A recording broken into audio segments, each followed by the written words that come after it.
Welcome to Orioles on the Verge. This is Zach Spedden, joined as always by Bob Phelan and Nick Stevens. And on tonight's show, I want to get into a lot of news as the Orioles open their new academy in the Dominican Republic.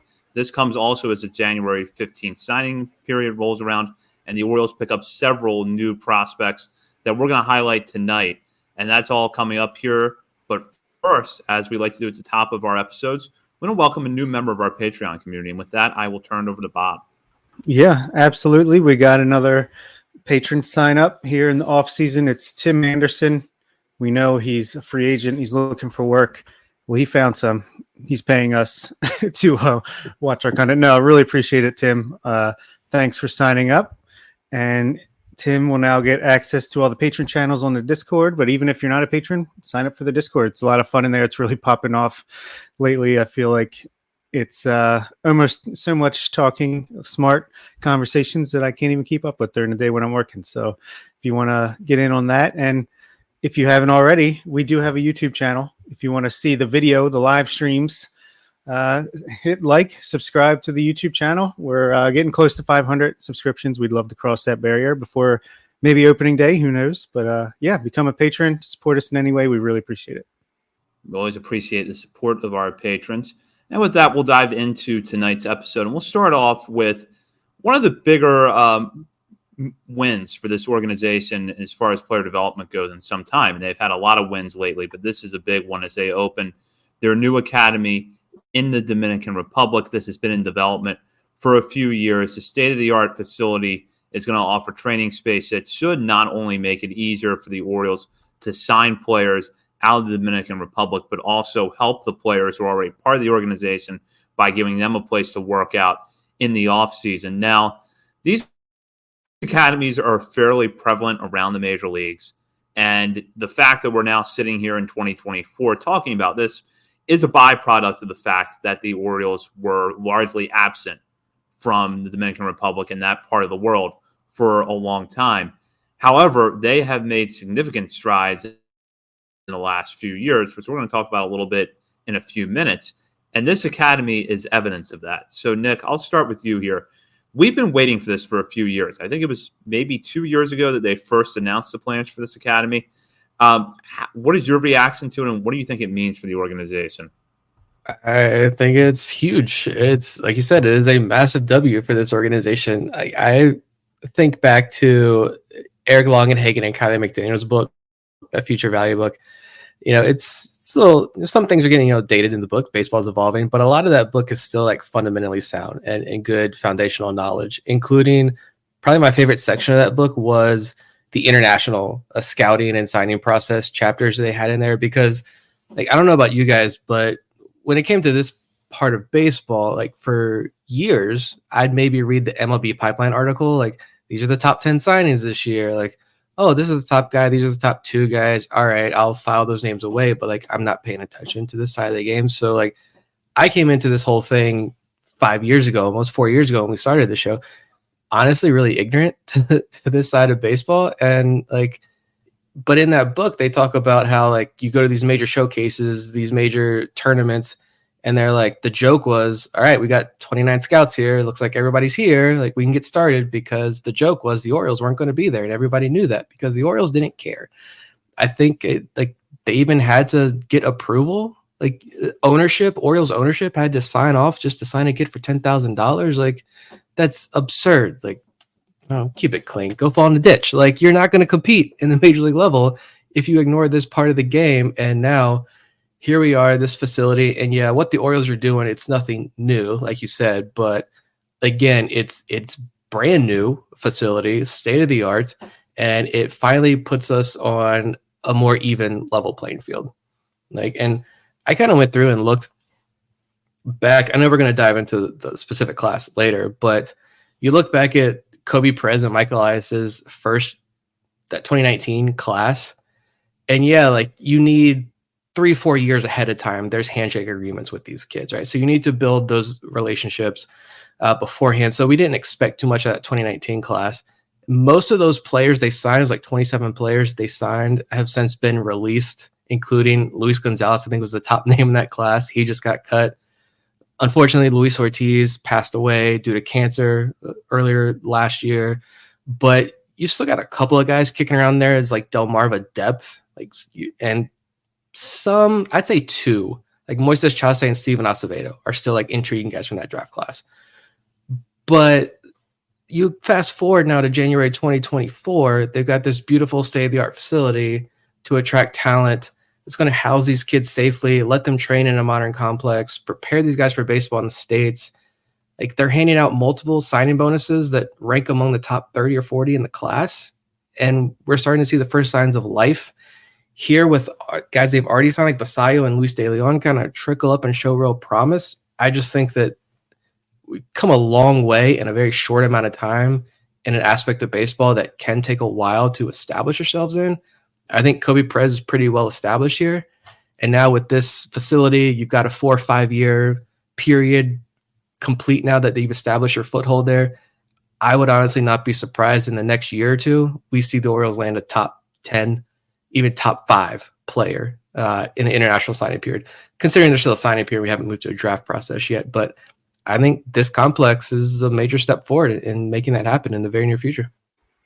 Yeah, you saw all the press there, the videos, the pictures. It looks incredibly nice. Obviously, I think if there's a silver lining to the Orioles getting off to such a slow start, and you talk about Orioles fans, you're ignorant to the international game. Well, yeah, we had no reason to learn about the process and all that with the Busciones and all that shady stuff. Hopefully we do get a draft eventually. But if there's a silver lining to being so late, it's that we probably have one of, if not the best facility now, just because we're the last ones to build one. So they were able to just really, make it great. I think they've been talking about it for 3 years now or so, that it was coming, that it was being built, and now it's finally here. And I think it kind of signifies, obviously, it's a slow build up. Like you talked about 2019, that was just like, get your foot in the door, see what you can grab off the scrap heap towards the end of the thing. But, we just did more and more. Last year we got Luis Almeida, the highest ever. Now this year we have 2 guys right around $1 million, one a little bit over, one a little bit under. And like you said, yeah, I think we're here now. Like, we're established in the international market. Kobe Perez is a known quantity. Samuel Basayo is a superstar in the making and way faster than people expected. Even Kyle Glazer, as some people went back and listened to that interview on our show a couple of years ago. But yeah, it's also like, it's interesting is the Orioles not having like one of the top 5-10 guys, because when they rank these guys, it's basically just by signing bonus and not like scouting report and potential and all that stuff. Obviously, the more you make, obviously that means you're probably a better player. But is it a strategy that they got 2 guys around $1 million as opposed to 1 guy for $3 million? I don't know. I'd love to talk to somebody to figure that out. But yeah, it's just exciting that we're like officially here, the moment that we've been waiting for this facility, the academy, to be opened up. It's here, and we'll see if that makes it even more welcoming to players wanting to sign up for the Orioles. Looking more broadly at the Orioles' international signing efforts since Kobe Perez and Mike Elias came in, I think the work that Kobe Perez has done has been remarkable when you consider that he basically had to start from the ground up. It's not like he came in and inherited a situation where the Orioles maybe had been, at least halfway active. They weren't active at all. And I think that what he's done in the span of about 5 years now to build this up from the Orioles basically being irrelevant in Latin America to now going out and regularly signing players for 7-figure bonuses, $1 million bonus plus, and guys who consistently rank in the top 30, top 40 of international prospect rankings says a lot, because you can't get from point A to point B overnight in that part of baseball. It takes years to build the relationships with these players to sign them. And that's a theme you see throughout the league. So the fact that Kobe Perez has been able to build this up in such a short amount of time is a testament to the work that he and his team have done. Yeah. And even Basayo breaking out the way he has, look, we're seeing him. We'll talk about top 100 lists sometime next week, but he's popping up high on lists. And it just goes to show how tough this is. The only reason the Orioles signed Samuel Basallo because he had an agreement with the Yankees. I'm assuming, I don't know why the Orioles trumped the Yankees and were able to get him. I'm assuming the Yankees had to up an offer to another player to keep him in that class and then allowed the Orioles to swoop in. Whatever the case, we'll happily take it. But it's just funny that the one guy that has broken out very easily could have been a Yankees superstar prospect right now. Yeah, and looking at this class as a whole too, I didn't go back and like do the math and break down like the percentages or anything, but I feel like a lot of the earlier classes kind of skewed fairly heavily like Venezuelan classes. And I remember when we had Kobe Perez on and we talked about that, I feel like he kind of brought that stronghold with him from, or he come from Cleveland before he was with Baltimore, I think. So I think he kind of brought that stronghold over and was able to grab some guys early on. And I think he had said when he came on our show that time that I think he said he had just gotten back from Venezuela, or he was like, I'm going out to Venezuela in like 2 days or something. Because that's where he spends a lot of time throughout the year. And this year, though, I feel like it's a smaller class, but it was predominantly Dominican players. And I wonder if that's hey, we're going to bring in the local kids in this nice, fancy new academy and use this as it's like it's a recruiting tool now for Elias and Perez and the scouting team that's down there in Latin America. I think we're going to see, like I said, I think we see one of the top guys come in the near future, which would be nice. But again, at the end of the day, we can talk about specific players and dollar amounts. And yeah, it's really cool to see these guys get millions of dollars, $1 million or $2 million, or when are we going to land the $5, $6, $7 million big guy out there in the market? At the same time, like this organization is proven on the international side of things. Look at some of who are the top international prospects in the system are right now, other than Basallo, right? There are guys like Luis De Leon and some other guys who signed for like pennies compared to what Basallo got. And so it's going to be another avenue for where even if they don't land the big fish, they're going to be able to get down and find higher quality talent. And when you bring them into this player development system, it's keep replenishing that pool, keep replenishing that elite talent pipeline that's just, I don't see drying up in any time in the near future. Before we talk about replenishing your brain, I want to address Vivek's comment here that he notes that the Orioles kept around $2 million, a little more than $2 million left in this pool. And I think they've shown actually very recently why that could be smart, because they just picked up a Cuban outfielder for like $450,000 towards the end of the year, which was like a late, not expecting it signing. And it seems like he has a lot of upside. And we've seen them, especially with pitchers and arms. I feel like they'll kind of let these guys trickle in as the year goes on, because pitchers tend to pop up more than the positional prospects do. So, and who knows if Roki Sasaki gets posted. I know he's young enough. He has to go through this international signing process. I don't know exactly when he would pop up, but if you're the team with the most money to be able to negotiate with him and do that, then that's not a bad thing either. We don't know for sure exactly why there's $2 million or so left over. I imagine, though, a lot of that could be due to, like you said, it's the last 2 years, this organization has been able to very, very late in the game grab a Cuban player. Like Cesar Prieto was like $600K, $650K. And like we said at the time of the signing, I saw a rumor, James Fox, I forget, he's White Sox prospect guy. If you're listening to this show, you probably know who James Fox is on Twitter. I think he had a rumor that apparently the White Sox were kind of interested in Prieto, but he was guessing that Prieto was going to go for like 1.2, 1.3 or even more $1 million if he was in the regular signing bonus or signing period.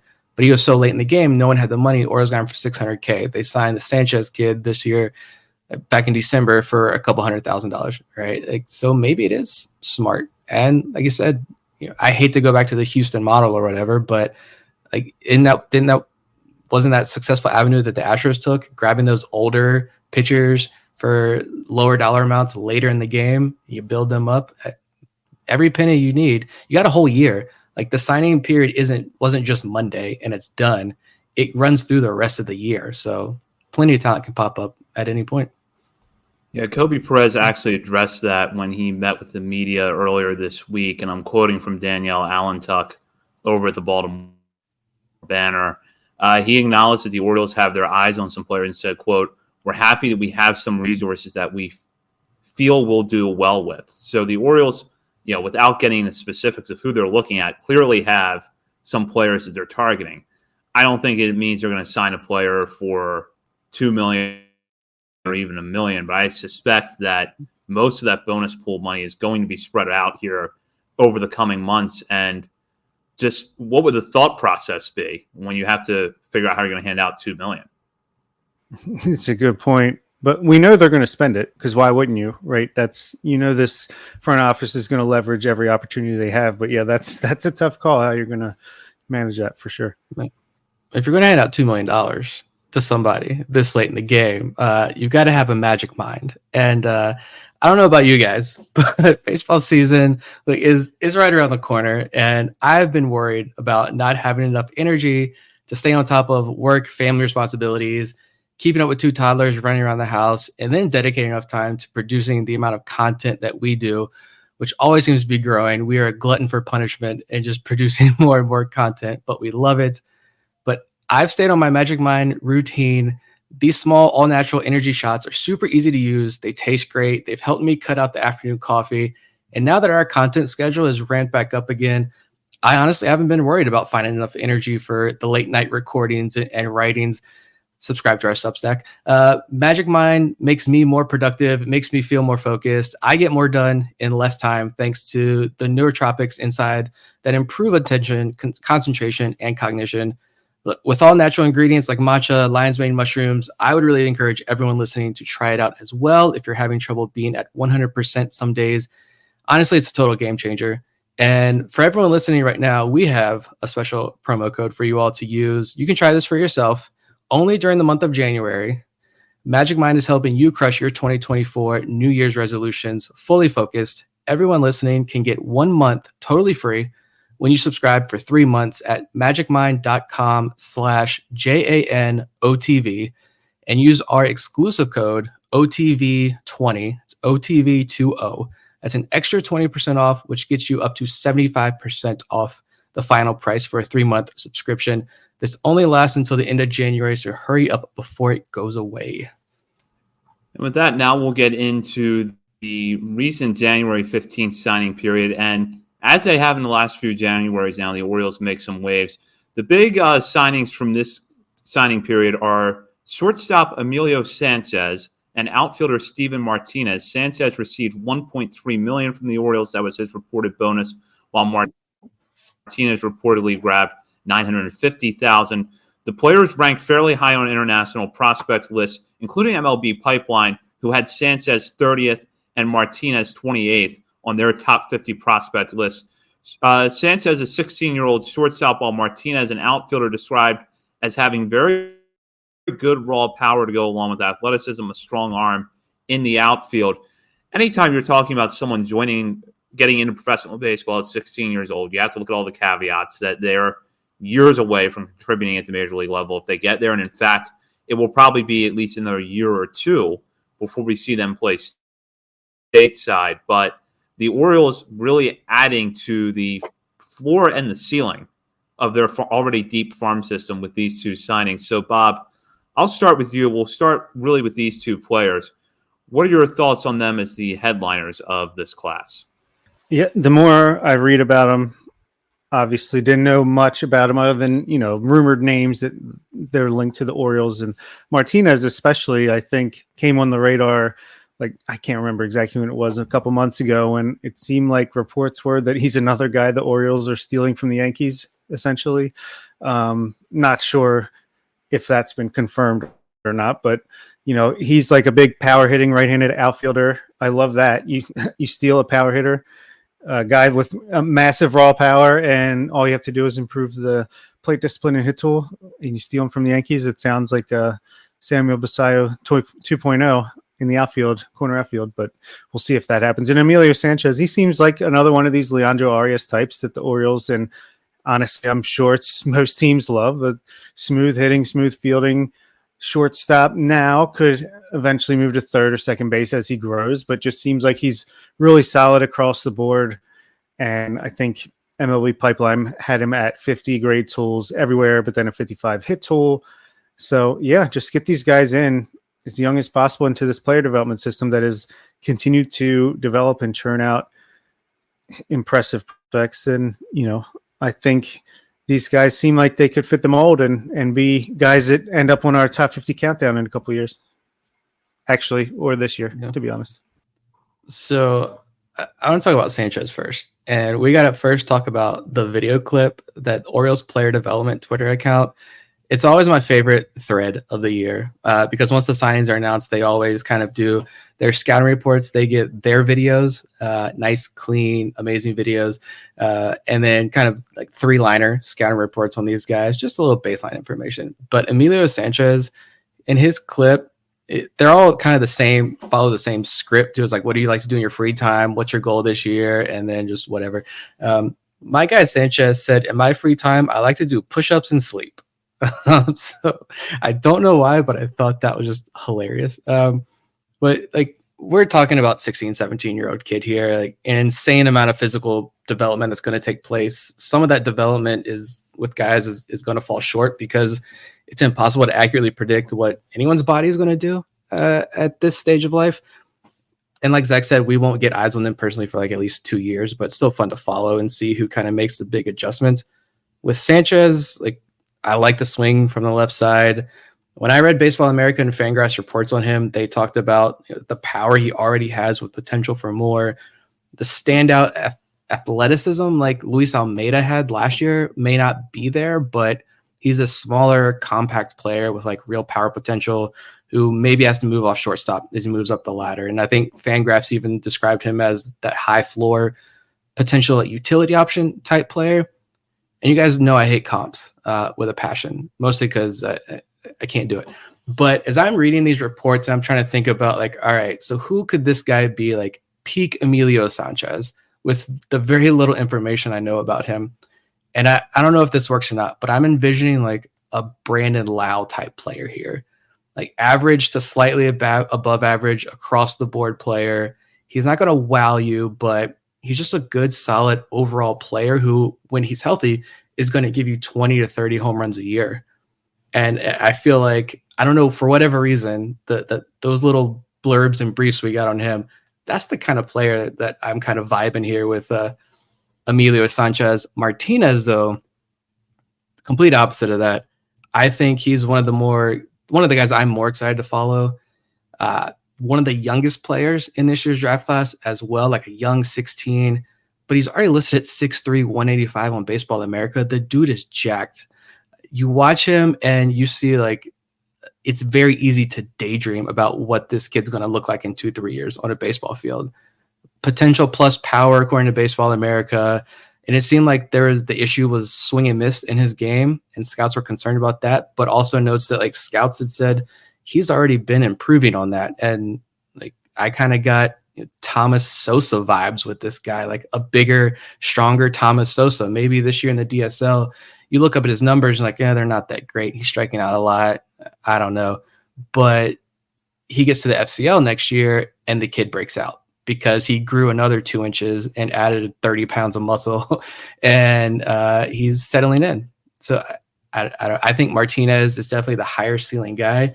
This is the kid that I think I'm super intrigued to follow. And like Bob said, it's another guy we swipe from the Yankees. And I did like the last note there I had on him was in some of the reports. I think it was Steve Molesky's write-up. I feel like a lot of these write-ups were kind of the same, though, just the same information. The scouting reports just passed along to the beat writers from the organization. But with Martinez, they said the Orioles were on him, and then he disappeared, a.k.a. he had the handshake agreement with the Yankees.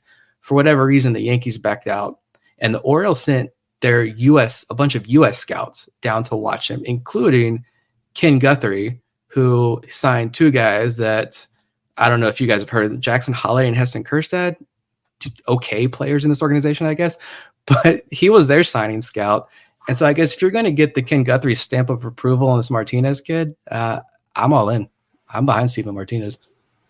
Yeah, I'm getting with Steven Martinez. It's a young kid, one of the youngest in the class, named Steven, Stiven. But instead of Steven Acevedo, who signed really late for cheap, but was like, a follow guy because he was so young, this guy's getting almost $1 million. That tells me, and that's another thing is, these scouting reports, who knows exactly when they wrote these up. And these kids, I can't even say guys, are still improving on a daily basis. So like you said, Martinez could have already started to close up some holes that some people would have seen. That's another reason why you don't get too hung up on the price, the dollar amount on these signings, because they might have agreed to sign for $500,000, and then the only people seeing him are the Orioles or whoever team has come up with that agreement, and then they blossom and develop more. They could end up being one of the most talented guys of the class, kids, by the time they're announced. So it's just, don't take away too much about how much they signed for and all that. But completely agree. That's a great point. And going back to Martinez specifically, you look at the scouting grades MLB Pipeline puts on him: 55 arm, 55 power, 50 hit tool, 50 field tool. Power in the arm for a possible corner outfielder, which most reports suggest that might be where Martinez lands, corner outfield spot. That's a great place to start. There's going to be a lot of development that has to go along with that. But if you've got, as Fangraphs puts it, the potential for, looking at the wrong report here, but Fangraphs has a positive report on Martinez, and MLB Pipeline does as well. So you're looking at someone with raw power, some defensive upside, and a strong arm. I'll take that profile any day, especially in someone who's 16, 17 years old.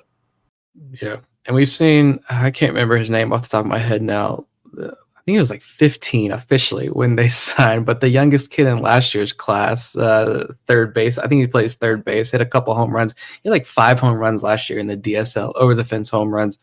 Orioles have had really good luck with the younger international signings. It's almost like they're following the same path as the domestic draft. It's like, go after the youngest guys in the class who are peaking at the right time. And because like these guys, they're playing games in Orioles uniforms for like the last 6 months to a year. I think that's like the tricky league. They're playing in organized games against other teams for a long time with Orioles coaches and Orioles personnel there following along. So yeah, these younger kids, though, they're having a lot of success, both domestically and internationally. It's kind of wild to see. Is that Joshua Lorenzo you're thinking of? Yes, Lorenzo. Yeah, love that kid. Something just to point out with Martinez, I got his exact birthday right here. He won't turn 17 until August 8th. So the Dominican Summer League season will almost be over by August 8th. It's only going to have maybe 3 weeks left by that point, 2 or 3 weeks. So he'll be just turning 17 as that season ends. And I think that this is a good segue into the next point that I wanted to bring up. And it's something that we have said a lot on the show, but I think it's worth bringing up just to give our listeners additional context, which is that when a player's down in the Dominican Summer League, we don't have eyes on them. We occasionally will see video clips posted. That's about it. And the stats are just really that. They're stats. But there's a consistent set of stats that we like to look at, particularly with hitters. And Nick, you want to get into that a little bit? Yeah, and I mean, Kobe Perez confirmed this. It's, if you're going to look at the numbers, strikeouts, walks. And one thing, too, that I noticed is there are a lot of guys in, the Braylon Tavera class, the Andre Arias class 2 years ago. I pay attention, to the guys who maybe the first month of the season or month and a half of the season, they might be striking out at a high clip. They're only hitting like a buck something. They're not doing very well. But by the end of the year, you look at their month-to-month splits, like the strikeout rates just gradually go down and down, and the walks are up and the average is up. There are a lot of guys, the Edwin Amparos, those guys in that class, who they followed that role. And naturally, the final numbers didn't look great. If you just pull up their stat line, you're like, okay, this guy's nothing. There's really nothing there. You didn't look that good. But if you look at the splits and you see them progress, a lot of those guys performed really well in the FCL last year. So I think that's kind of a good indication of kind of what's to come with some of these guys. And we focus on the two big names from this class, but did anybody else that the Orioles announced on Monday jump out to either one of you? Yeah, there was the two $500,000 signings. I want to talk about one of them. and I'm not even sure what his last name is anymore, but Jamon Brown, the Jamaican kid. That was awesome to see that he's listed as Dominican Republic, but I believe he was born and raised in Jamaica. This to me, this kid, he's a shortstop, switch hitter. I love the little 3 listed scouting report that the Orioles player development put out on Twitter. It says showed good feel for barrel and can see spin. Swing goes direct to the ball. Fun to watch. Plays the game with good energy. Love that. Plus runner, aggressive on the bases. Will steal some bags. And then they have the video of him. And to me, this is the Aaron Estrada, Frederick Ben Cosme of this class. I think he's just going to be like super fun guy to watch. Switch hitter. Going to probably hit like 350 in the DSL this year or something like that. This is the guy that I'm like, all right, this is my guy. Other than obviously the 2 big names, everyone's going to love to follow them. But this is the guy where after I look for Martinez and Sanchez on the box score, I'm going straight to whether it's Newell or Brown, whichever one is listed on the box score. Yeah, I mean, if we're just sticking with hitters right now, before, I don't know if you guys have comments about some of the pitchers, but which there actually weren't that many. But yeah, Newell, Brown, Jamon, my guy. I get it's like some of the grainy batting practice videos, maybe that I found, but it was just like, holy barrels, man. This guy looks like I was not surprised to see him get $500,000. I thought this kid was going to get more, but he looks like someone who can already take a 95-mile-an-hour fastball up in on the hands and just drive it out to left field. I mean, send it over that wall at Camden Yards. Like, this kid looks jacked already. I noted as well, every year we look at, all right, who's going to go in that Frederick Cosme path. I said it was Newell as well, that like, if he's not challenged that much in the DSL this year, I would not be shocked at all to see this kid get FCL time by the end of the year. I do try to temper my expectations with the international signings because it's going to be so long and so many of these guys aren't even going to make it out of the academy. But like, I'm having a real hard time holding back my excitement there.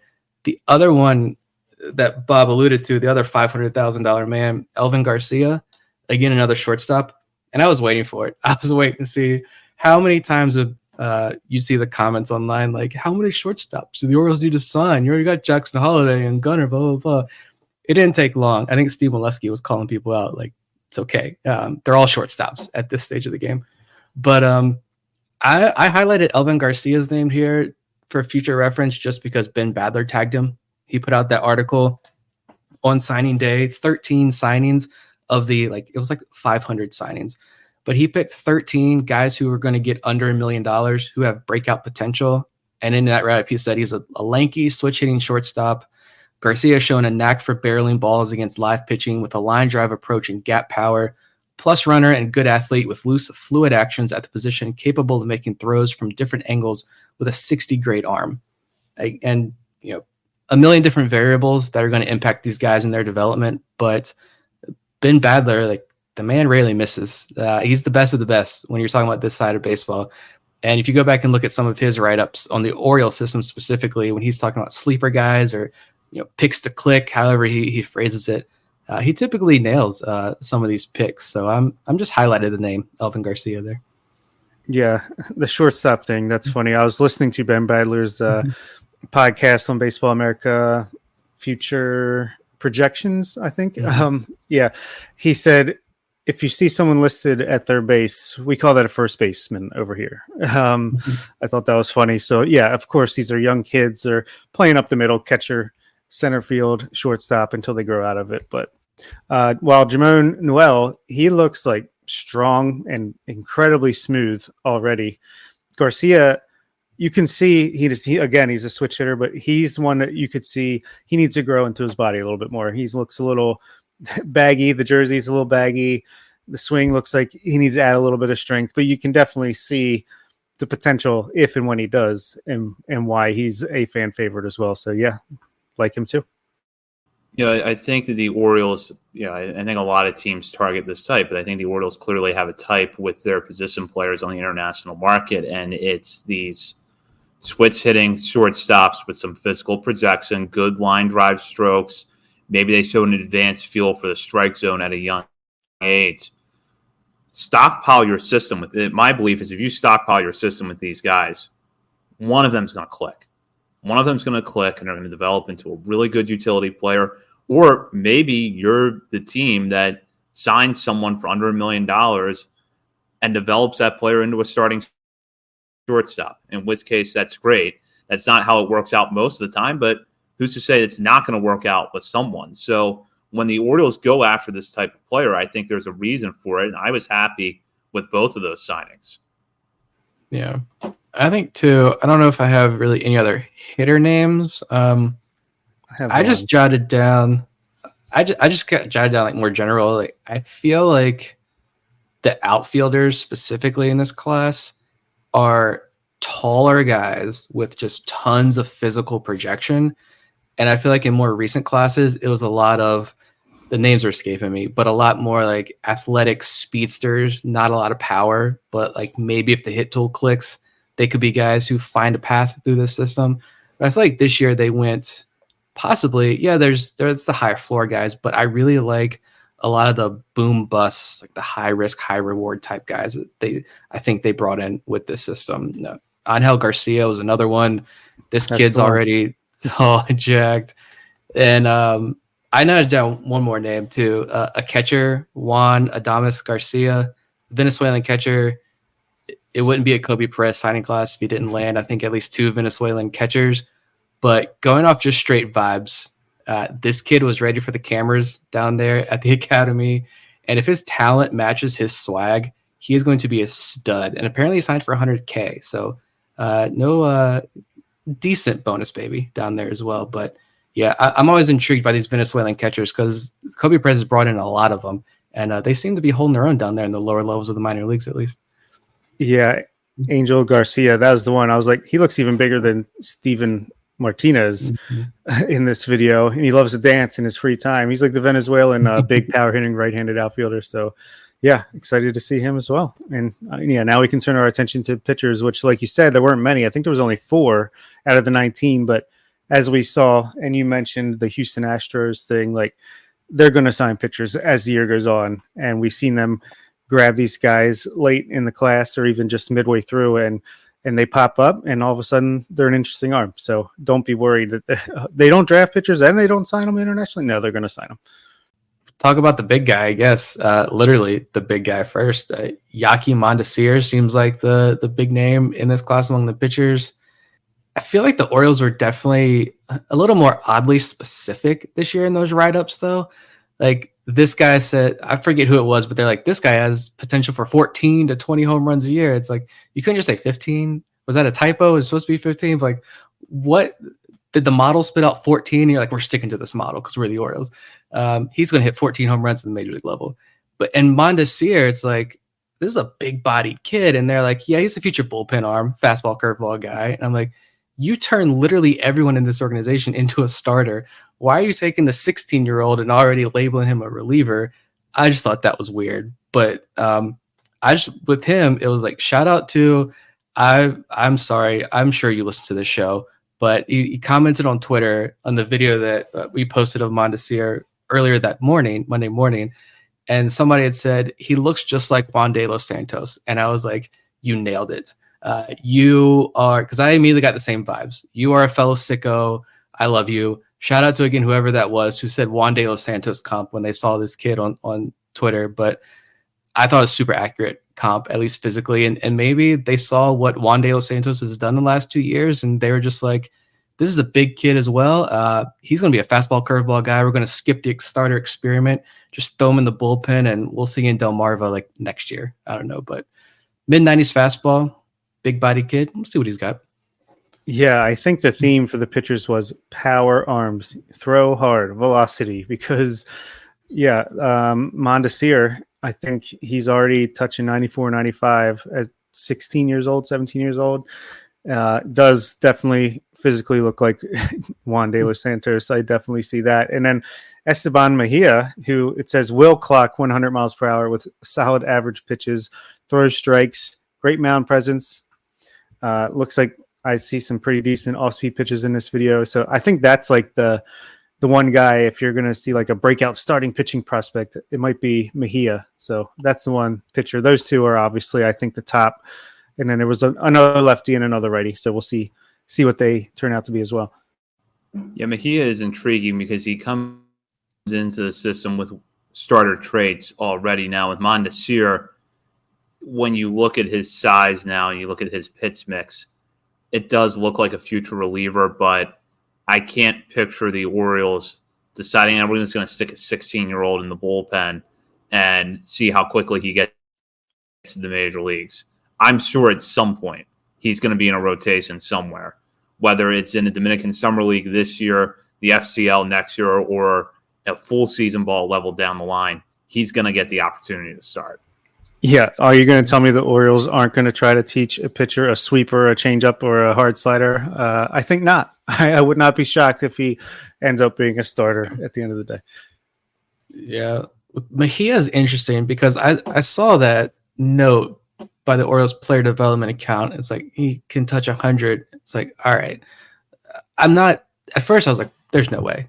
This kid, he also looks probably like the skinniest pitcher they signed as well. Like, there's no way he touches 100. But they've also signed some, like, 5-foot-something guys out of Venezuela last year, Keeler Morphe.